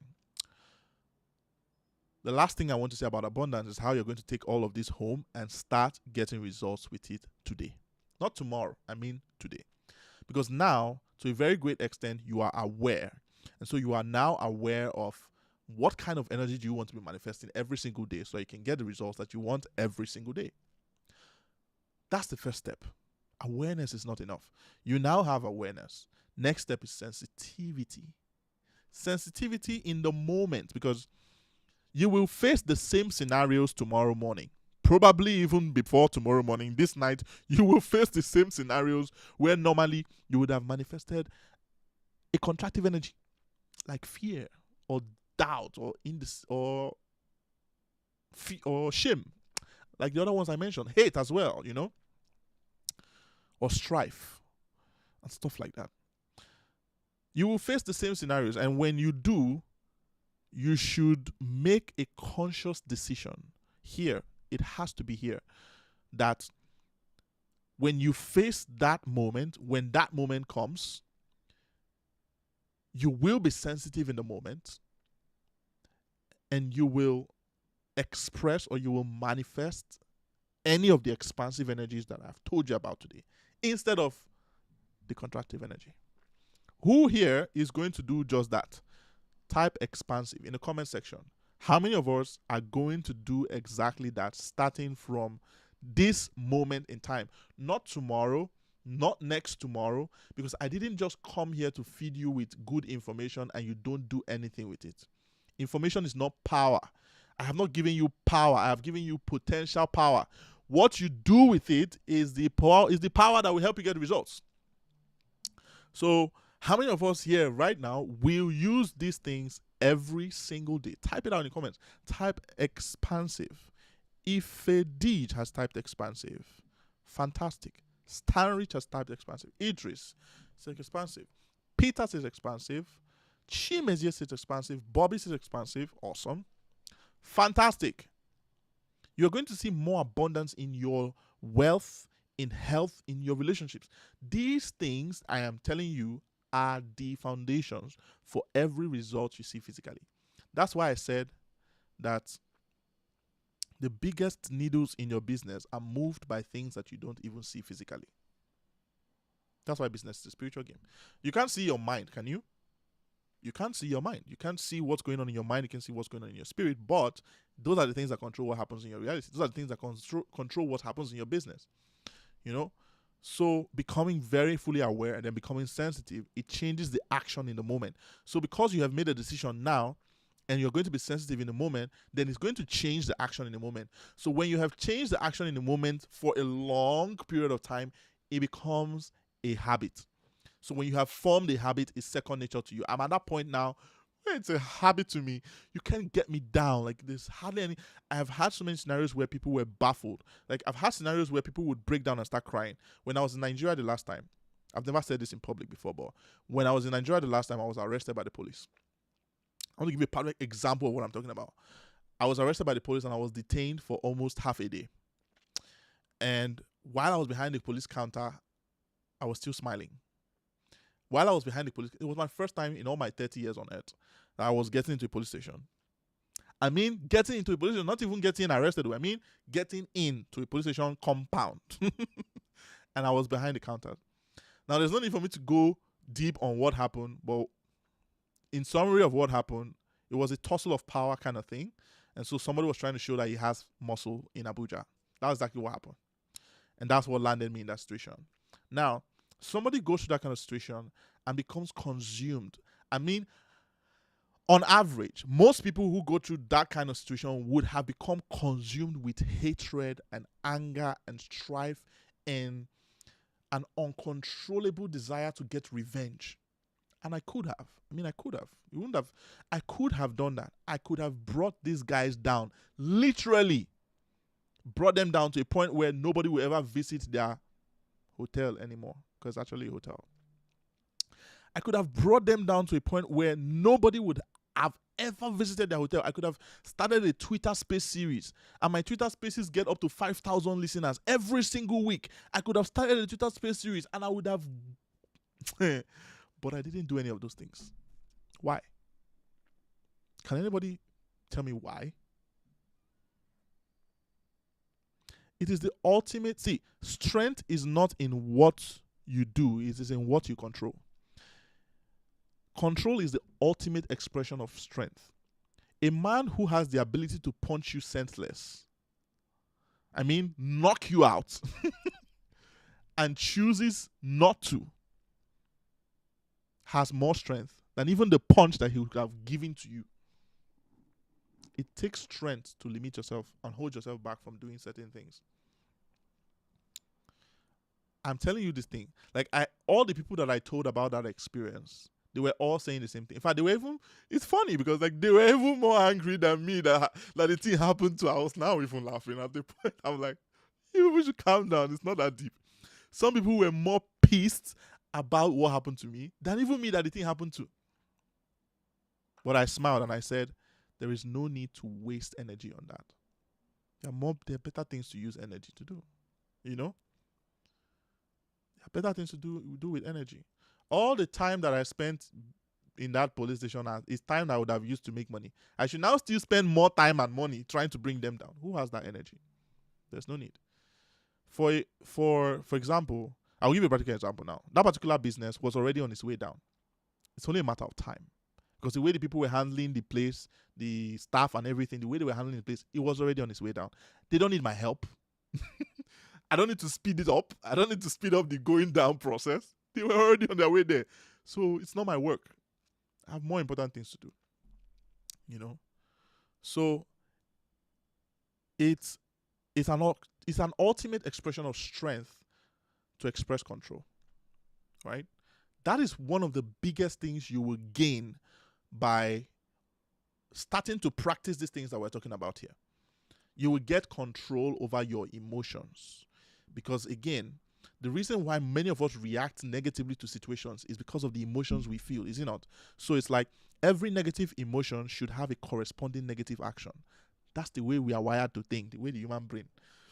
Every negative emotion should have a corresponding negative reaction. But it's like those people who have a good understanding of these things I'm talking about, they have they act the opposite way. So it's like the negative thing happens, something that naturally should have taken them down a negative route, and they respond with a positive reaction. The moment you respond with a positive reaction, you know what it does? It's like taking soapy water and pouring on top of a fire that was about to start. It quenches, disappears into thin air. It's like it never happened. It's crazy. So that's that for that mindset. And then the second, let me just quickly brush through this one before we jump out of here. The second limiting mindset that I had about my life in general was fixed mindsets. I used to have a lot of fixed mindsets about different things. By the way, if you're enjoying this conversation, you can go ahead and share, because I'm not going to share the recording for this. So if you want to be a part of this live series while your friends are also part of the live series, you can go ahead and share the live, whatever platform you are, YouTube, Facebook, LinkedIn, Instagram.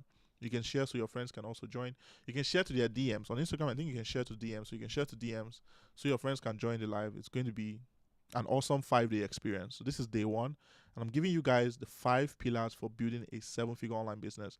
There's a reason why I'm going really deep on this foundation stuff, because these are the things that, if built properly, will ultimately determine your long-term success. Because in this place here, on this live series, I'm not looking to help people grow, like help them make a couple of sales. No, I have not made a couple of sales. I make sales every day. So I've built a sustainable business. I have built a business that will work even if I'm no longer in it. So it's sustainable, right? And it's scalable as well. So that's what you should be looking to build. So build to last, don't just build to win. That's the goal. And that's what we get out of this. We are going to build businesses that will last, not just businesses that will win. The essence of the game is to keep playing the game. It's not to win. The essence is to keep playing the game. So you outlast people, right?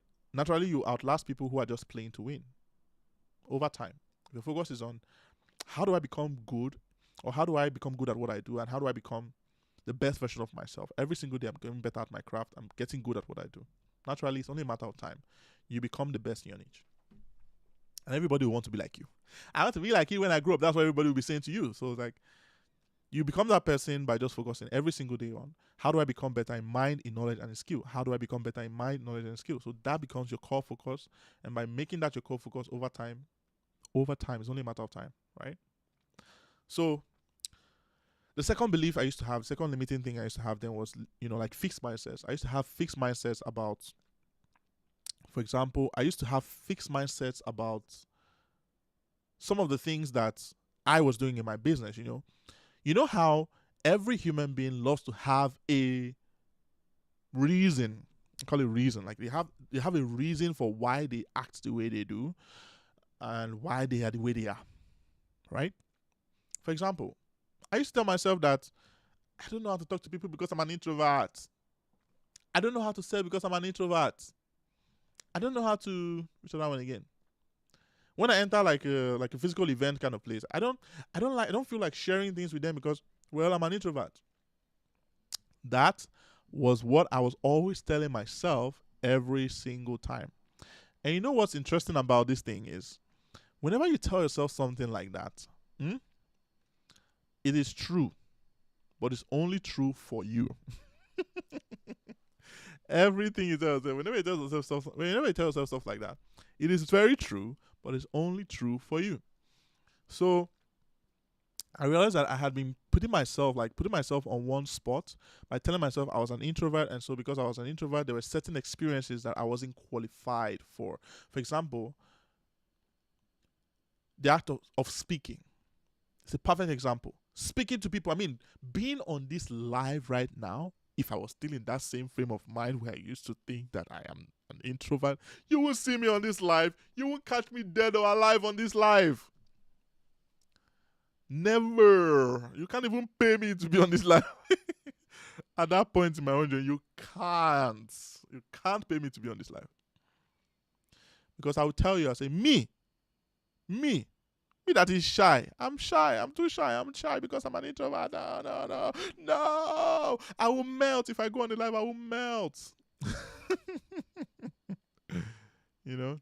So I used to have that same beliefs. I used to think that the reason why I wasn't getting results was because I was shy, and the reason why I was shy was because I was an introvert. I was raised in a family of 4. I'm the only guy. I have 3 sisters, 2 medical doctors, and 1 lawyer / influencer chef. The two ladies are in the UK, and the 2 doctors are in the UK, and the chef is in Nigeria. Maybe some of us might actually know her. Her name is Chef Koye. Many of us don't even know that I'm her relative, let alone her elder brother. But her name is Chef Koye. And I'm just saying that for the sake of context, right? In our house, we were 4, and there was already always a majority vote against me. And so because there was always a majority vote against me, I would always be in my own space, in my own headspace, always like wanting to be alone, doing my own thing. I wasn't really interested in like mixing up with everybody at the time, you know.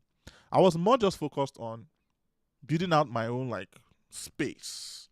That's why I learned how to play the guitar, by the way. There's a guitar right there. That's why I learned how to play the guitar. And I've been playing for like since 2010. So I built that world around myself. Mr. Introvert building a world around himself. So all the energy that I should have been channeling into relationships, I was channeling into like music and, you know, playing and singing and writing songs and stuff like that. So that's how I built my life of an introvert. And what it did to me was it limited the idea of what I thought was possible for me. That's what fixed mindsets do. When you have a fixed mindset about something, it puts a cap on what you think is possible for you as it concerns that thing. And there will always be a reason. Now, here's how you know, right? Fixed mindsets are what people use to justify their inability to get results. Fixed mindsets are what people use to justify their inability, or rather, it's what people use to justify their circumstances. Fixed mindsets. Just these 4 things. Let's see if I can even remember all 4. So the fixed mindsets would be what people use to explain why they are the way they are. Because again, nobody wants to take responsibility. I mean, because if you can say that you are the way you are because of so and so thing, then that shifts the responsibility away from you. So it's no longer your fault. It's no longer your responsibility. It's no longer your responsibility to change anything about it. That's why fixed mindsets are so dangerous. So they make you feel like you're a certain type of way, and that is why you are getting the kind of results that you want. That's why you can't get the kind of results that you want. You know, so like it becomes an explanation. There's always that explanation every single time. So those fixed mindsets, they make you feel like there's a reason why I'm like this. This is my circumstance and all of that. So it becomes the reason all the time. Fixed mindsets. And so what I did was one day I asked a question. I said, when you were born, and I'm throwing the same question to everyone who is on this live, regardless of the platform that you are, when you were born, were you Did the doctor bring you out of the womb and then take something and stamp it on your head and tell you, this one introvert, next. This one extrovert, next. This one introvert, next. This one public speaker, next. No. No. Abi, is there any part of your DNA, if you've done a DNA, what's it called, test or something like that before, is there any part of the DNA where it is explicitly stated, clear, that you are a certain way or a type of way? The reality is no. So at which point did we now decide and make that decision that we are like this, we are like this? It's because we want to have an explanation for everything. Because when there is an explanation, then there is no responsibility. You can't take responsibility when there's an explanation. That's the way human beings are wired. So everybody want to explain. They want to explain and they want to explain. They want to explain. So what that did to me was it put a limit, it put a cap on what was possible for me. And so because of that, I couldn't get the results that I wanted, right? I couldn't get the results I wanted. I tried, right? I couldn't. But little did I know that the world is full of introverts who are crushing it in a world of extroverts. And it's true. You can never grow beyond what you think is possible for you. If you think that your cap is introversy or introvertedness, I don't know the word, I'm not an English professor. But if you think that what is possible for you is only what an introvert can experience, then that's all you will experience. You can't experience anything above that realm. You can't experience anything above that limit. But if you understand that life, everything is fluid, your personality is fluid, your direction is fluid, your experiences is fluid, your emotions is fluid, everything is fluid. The only permanent thing is your soul. The only permanent thing is your soul.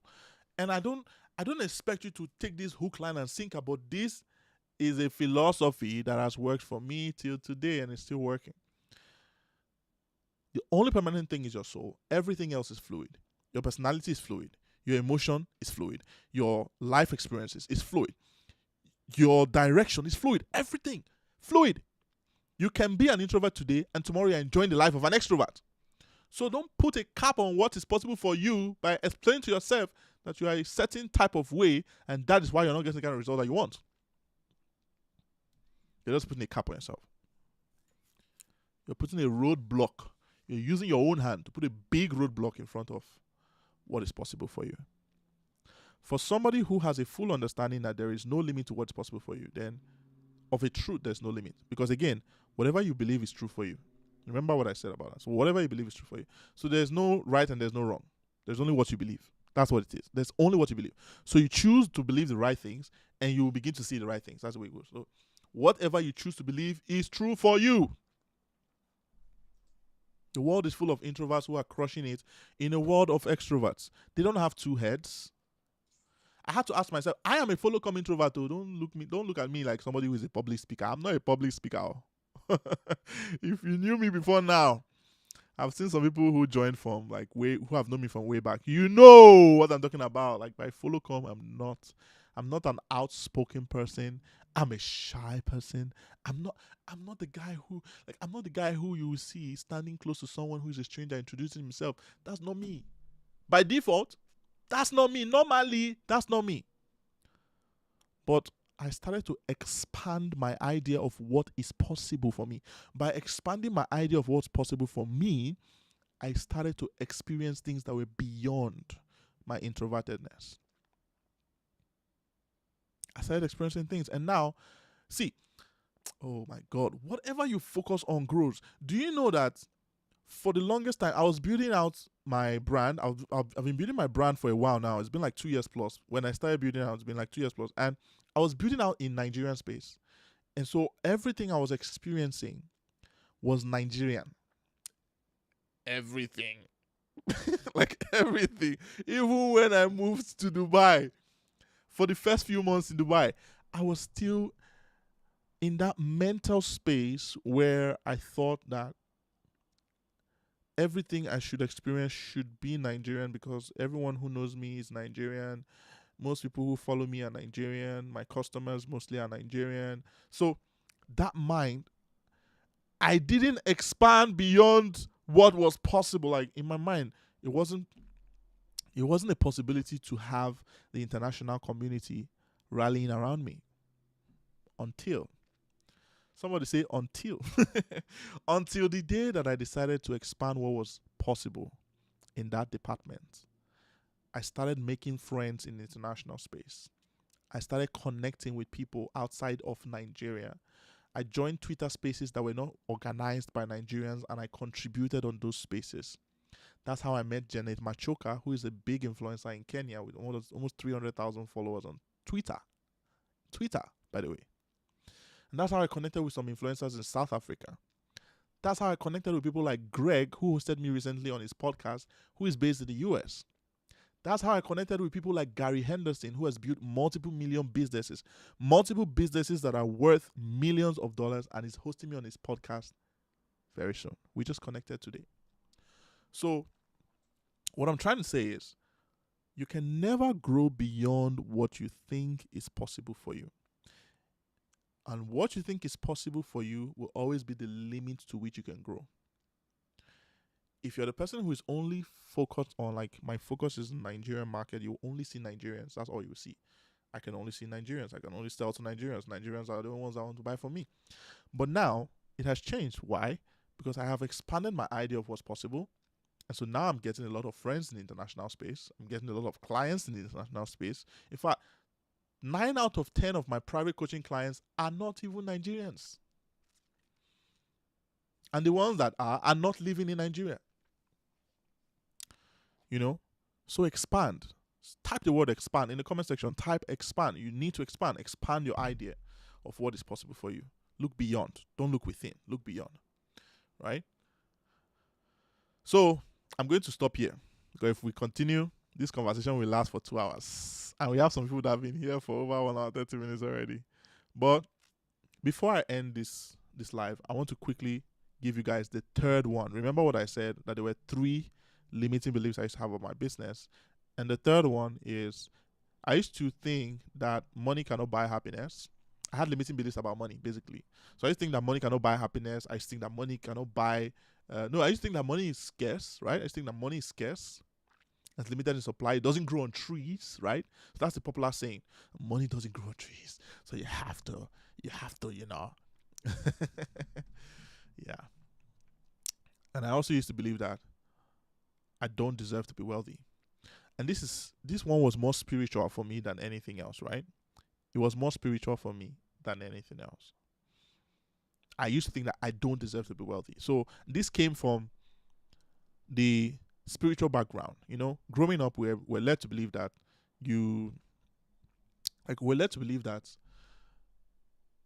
money itself is the root of all evil, right? So many of us have heard that saying before, that money is the root of all evil. And if you believe that money is the root of all evil, then it means that the aspiration for wealth is evil as well.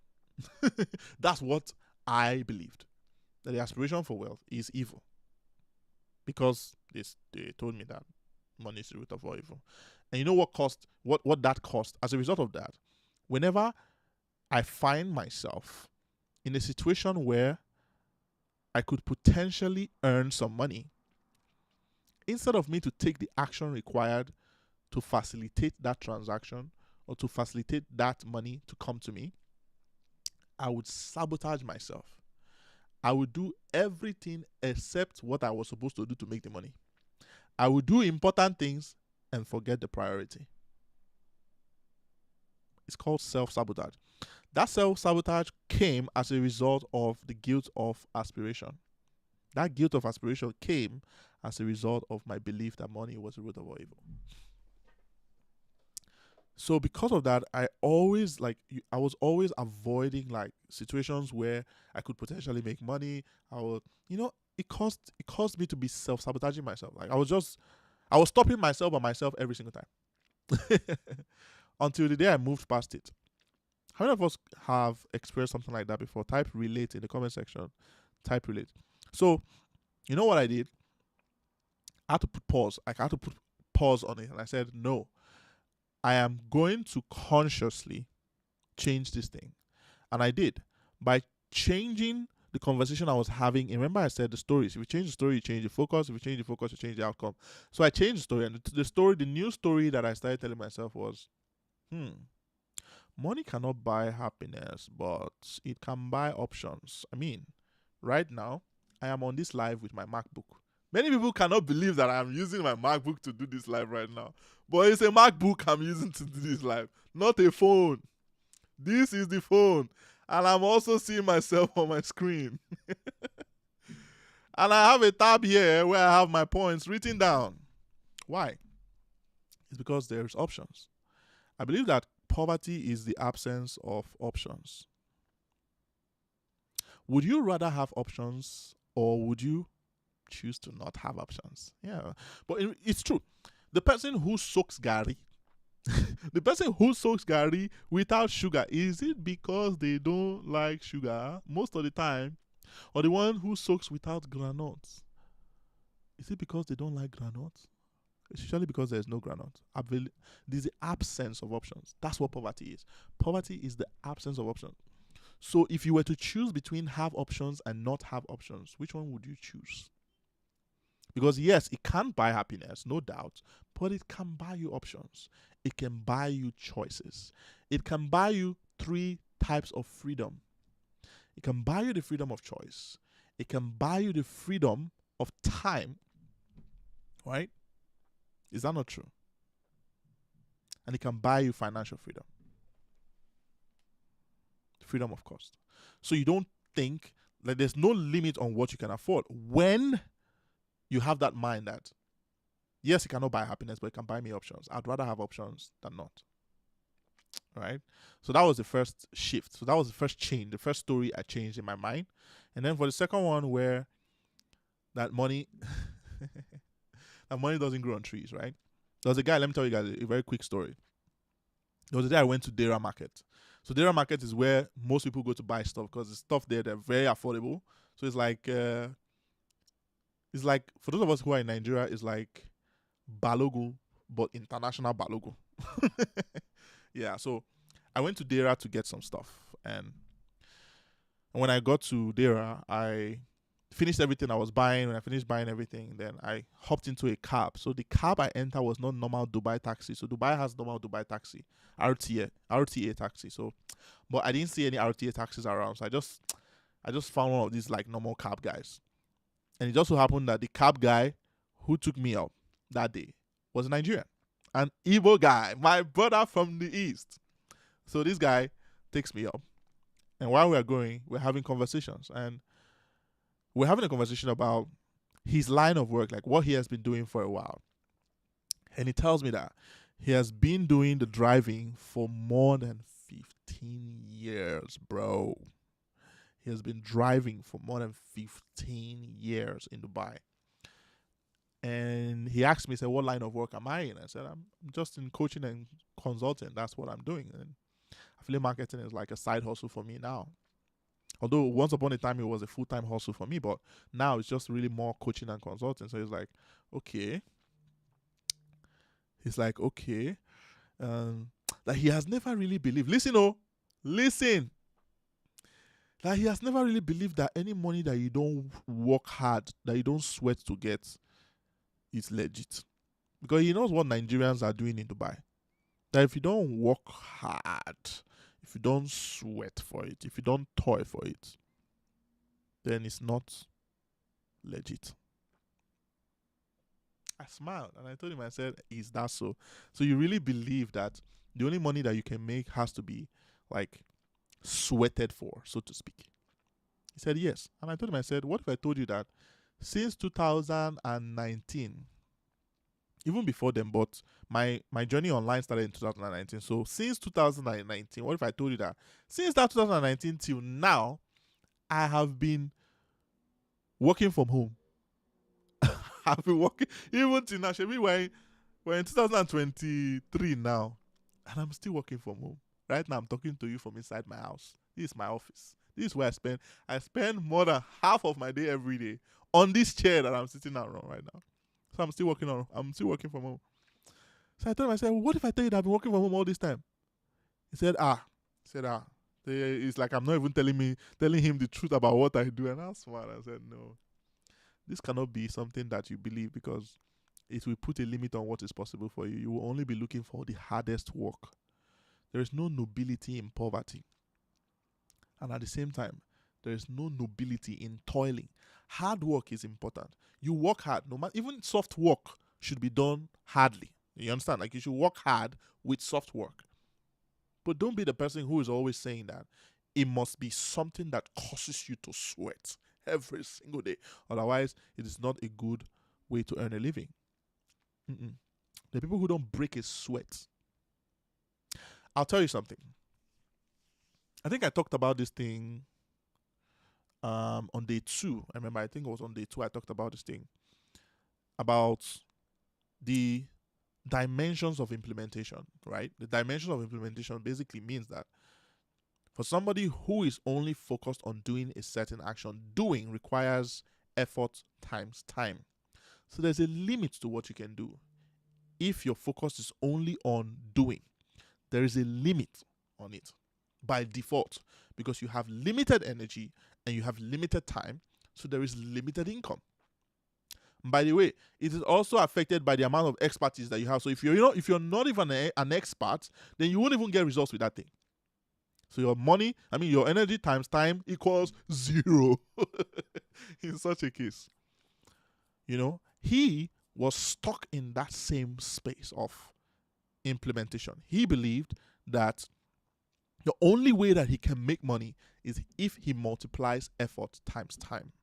That's the only way to make money. Effort here is driving. That's the effort times time. The amount of time he drives in a day is equal to the amount of income he makes. So the effort times time equals income. That's the same thing that many people do. It's effort times time equals income. And that's the lowest point in the dimension of implementation. You make the least money at that point, because there's a limit on the amount of money you can make. So you have limited time and you have limited effort. Once you go beyond that, you either burn out or you just share grace. You say you're not doing it again. But beyond that lowest point of implementation, beyond that lowest dimension of implementation, there is a next level. And that next level in this case could be management, right? Management at that level, you are the one who is more like, you are managing a team. You are not using your time anymore. You are not using your energy anymore. So it's no longer a matter of your energy times your time. It's now the energy of the team times the amount of time that they put into it. That produces a result. So the more people who are channeling their time and energy, the more the results you get. And that itself is scalable, is it not? But yours is not scalable, because you only have a limited amount of energy and the amount of time. But those people have an unlimited amount of energy, because if you have more people who are doing one thing, then you can generate more results by having more people do it. I hope it makes sense. So at that level, of the second level, you will make way more money. You probably even make 100 times the money you will make if you were just at the lowest point, which is your energy times your time. But at the third and fourth level, that's where you need to be. I'll tell you the third and fourth level before I close things out. This is going to be the last thing I say about on this session. The third level is the level of communication. So where this guy did not really understand is that there is a level to which you get, and you are more in tune with how you communicate with people and the kind of value you give them for that communication. They pay for it. Communication can come in form of what you write, your content. Communication can come in form of books that you write. It can come in form of videos that you shoot. It can come in form of your sales letters. That's sales communication, right? And the more people you can communicate those things to, the more transactions you can facilitate. And the more transactions you can facilitate, the more money you can make. So if there is no limit to the number of people you can communicate to every day, then naturally you get more transactions done. If you have more transactions done, you make more money. That's the way it works. So if if you're putting these things out, like on ads, for example, you're throwing ads, like you're putting it in front of ads, and so you have more people coming in and they're seeing that communication, what happens? You make more money. The reason why I can come here and spend 1 hour plus with you and spend 2 hours plus with you is because I have my communication putting out there. I mean, it's already put out there on autopilot and it's getting in front of people and they're giving me money for it. Otherwise, I would have been collecting money from all of you here now. So, communication, that's the third level. At that level, you become almost limitless. Excuse me. You become almost limitless. But the sweet spot, I call it the sweet spot is the fourth level. The fourth level, as a matter of fact, is where you want to have, like, you should have a combination of, excuse me, like this AC is too cold. So you should have a combination of both level 3 and level 4, right? I'll explain. So you have a combination of level 3 and level 4, and what that means is that you should be able to communicate and you should also be able to imagine.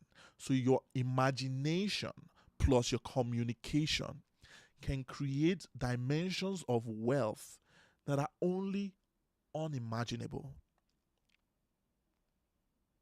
Think about it. Let me give you a practical example. Recently, I created a low ticket training, right? I created a low ticket training about how to grow an audience on WhatsApp. It's called WhatsApp Audience Growth Secrets. Anybody can afford it. But before it was created, it didn't exist. It wasn't even a thought. Before it was created, it wasn't even a thought. But at the time, I had to raise some money for some, very important projects I had on ground at the time. So I needed to raise some money for it. And by the way, when I have needs, I usually don't liquidate stuff. I raise money. So I thought, how do we raise the money for this? And so I imagine, I'm like, oh, wow. I haven't thought how I grew my WhatsApp audience before. I have more than 59,000 people who have my WhatsApp contact. I never had to tell anybody to save my contact. Why don't I teach this? You see, imagination, the ability to think. So I was thinking, I'm like, I've never really thought about it. I've never really taught anybody this thing before. And I believe this is something that people want to learn. Are you seeing how in the moment imagination is powerful, right? And the next thing I didn't stop at imagining it. I didn't stop at thinking about it. I took my jotter. By the way, you should have one of these because this is how your thoughts become things. This is one of the fastest ways to make your thoughts become things. So you open it and you take your biro and you write it down. You don't just think about it. You write it down and you make a plan. You write it down and you make a plan. That's what I did. So I wrote down a 10-day plan. After I wrote down that 10-day plan, you know the next thing that happened? I decided on the timeline that I was going to use to deploy that 10-day plan. And I did. In 10 days, 2,200 people from 6 countries bought a training that I had not created yet. Because of the 2 highest levels of implementation, imagination and communication. I imagined it and I communicated it in a way that was valuable to the people who were watching that content and seeing that content, and they made a logical decision that they have to buy. I was basically selling air because imagination and communication came to play together. So when you tell yourself that the only kind of results that you can get is, when time times energy. If you're still at that point where you're still playing with time versus energy or time times energy, you're going to burn out eventually. Because there's only so much you can do. There's only a level to which you can get to. Learn how to communicate. Learn how to communicate with sales messages that are powerful, that somebody sees and makes a logical conclusion that they want to buy something from you. That is the only way you'll be able to build to last. Learn how to write copy. Copywriting should be one of the number one skills no matter what you're selling. Copywriting is used across the board in every single industry.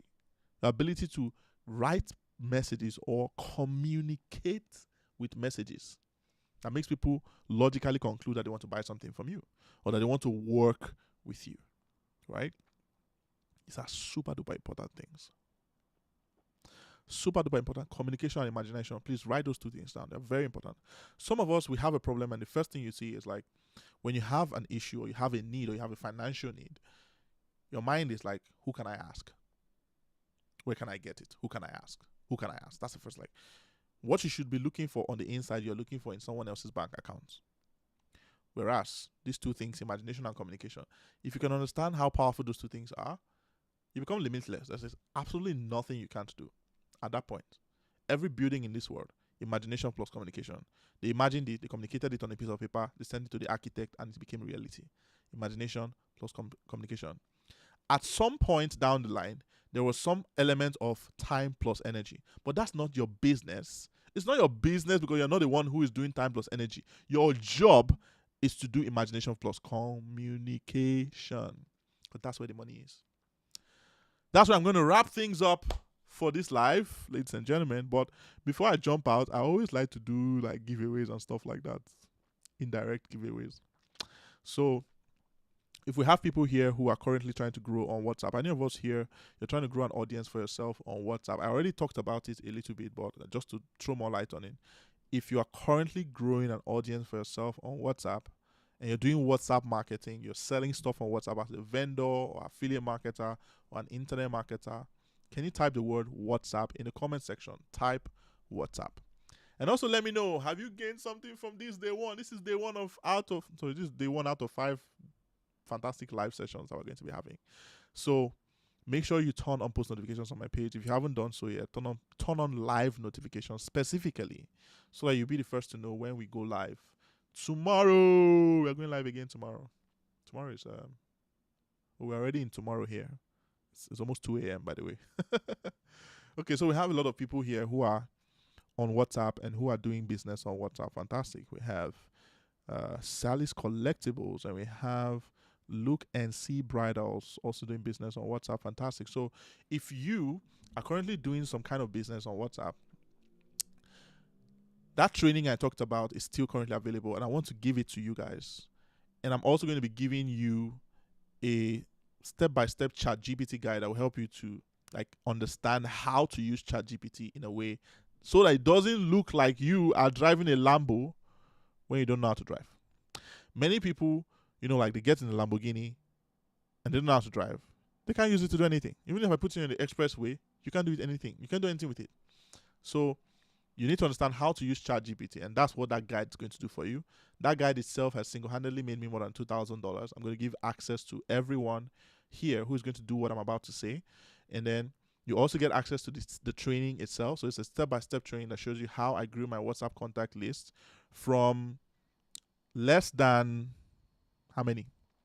From less than 70 contacts, who were my friends, my family, my church members, to more than 70,000. Yeah. So sorry, more than 47,000. Yeah, more than 47, not 7,000. So I'm going to show you guys everything inside of the course. It's all broken down in a way that's easy for you to understand and in a way that's easy for you to implement. So if you want to get access to the training itself is already valued at over 50,000. Why? Because inside the training, I broke down the process of how you can build your WhatsApp audience to over 47,000 without sending people messages for them to save your contact. And then I also talked about in the training how you can get strangers, like people who have never met you before, to come into your WhatsApp DM and ask you to save their contact so that they can start seeing your status. Maybe you've never experienced something like that before, but trust me, I do it. I see it every single day of my life. Every day. I get hundreds of such messages every day. Right now, I probably have like almost 1,000 DMs I've not responded to. But that's only because I have a very deep understanding of what it takes to get people to come to you instead of you to go to them. So you want to become an attractor instead of a chaser. And so the course shows you how you can become an attractor of people who will be sending you messages, asking you to save their contacts so that you can have them join your WhatsApp audience, and then you can help them and serve them better. And in the process, make a lot of money when you're selling your stuff. So the third thing that I'm also going to be showing you inside of the training is it will show you exactly step by step how you can turn them into paying customers in 7 days or less. It's a step-by-step process. There are templates inside, copy and paste templates that you can use to sell whatever it is you're selling in a 7-day period. So these people come in, how do you turn them into paying customers? So it breaks down the process of how you can turn them into paying customers within just 7 days. All of this is inside the training, and I'm also giving you the special ChatGPT prompts for WhatsApp marketers that have made me at least $2,000. So if you want to get access to all of this, for instead of 50,000, I'll allow you to get at a 95% discount for just how much? Rolling the price, 5,000, for just 5,000 naira. So you guys can get it at that price, so that it's not as if I'm giving it to you for free. Most people would. So I would only give it to you guys if you DM me the word WAGS. So send me a DM right now, wherever platform you're joining this on. If you're on YouTube, locate me on Instagram at Kenny Nwokoye. That's my name. So locate me on Instagram at Kenny Nwokoye, and then send me a DM with the word WAGS, WAGS. This offer is only going to last for a few minutes. If you check the page, you're going to see it, and once it expires, the page will no longer be available. So you should send me a DM right now with the word WAGS. Or if you are live on Instagram, you can comment WAGS. WAGS, please. Sorry, I should have spelled it out the first time. WAGS. Comment WAGS if you are live on Instagram, or DM me WAGS if you're on any other social media platform. If you're on Instagram, you can also DM me the word WAGS, WAGS, and instantly you'll get a link so you can go get your copy of the training, and then you can start growing your WhatsApp audience and start attracting people every single day, so you no longer have to worry, where am I going to get my customers from? You know, one thing that's very, very interesting is, when I started out, I used to think that my friends or my family were my customers. I don't know anybody else here who has experienced that kind of thing before, but I used to think that my family were my customers. So my family and friends and my church members, to be more precise. So I tried selling to them. They were the first people I tried to sell to. I remember I went, like one by one, I'll carry the things to them. I told them, I said, you people, don't you want to start this affiliate marketing? Affiliate marketing is a very good business. You can start affiliate marketing. It will help you. It will make you money. Nobody paid attention. Everybody kept posting me. Everybody kept telling me, I'll get back to you. When I'm ready, I'll stay for it. Yada, yada, yada. If you have ever tried selling to like family and friends, you will agree with me that these people do not buy. That's the way they are wired. By default. My laptop is low. Let it not go and turn off. So you find that these people by default, they don't buy. Why? Because they already have an established opinion about you. It is more difficult for you to get somebody who already has an opinion about you to change it than it is for you to get a stranger to see you in a certain way. So what if I could show you how you will get strangers to see you in a certain way up front, so that when they come, they are already seeing you as someone they can help them, as someone that they want to work with, or someone they want to learn from, or someone that they want to buy from. You get it? If you don't get it, forget about it. So send me the word WAGS right now in my DM, or comment. Just comment WAGS if you're on Instagram.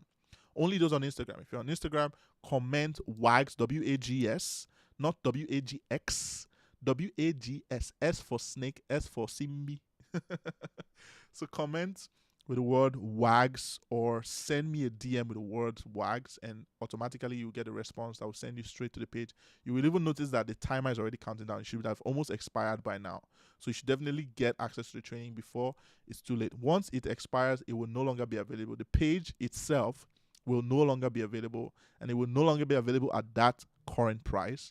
So you definitely want to get access to it for just 5,000. It's like Netflix subscription money. It's like, wouldn't you rather subscribe to something that can help you to grow your WhatsApp audience, for goodness sake? Okay, thank you guys so much for coming for day one. Tomorrow we are going on day 2, and we'll talk about the second pillar. I hope you guys have gained some value from this first pillar. And tomorrow I'm going to be breaking down the second pillar. I won't tell you what the second pillar is now, but tomorrow I will be going deep into what the second pillar is and how you can deploy that pillar for yourself in your business and start getting some really amazing results. All right. So those of us who are commenting WAGS on Facebook, please send those DMs on Facebook. Send it as a DM. Don't send it as a comment. Send it as a DM so you can get access to the training quickly. All right. Thank you very much, ladies and gentlemen. My name is Kenny, and I'm signing out for now. Tomorrow I'll see you, and it's going to be a random live again. It's a pop-up live series. So what that means is that I will not announce when I will go live. I will just come and start talking. So if you want to be a part of it, you can turn on live notifications on my page, so you'll be a part of it when we come live for tomorrow. But in the meantime, signing out. Have a good night.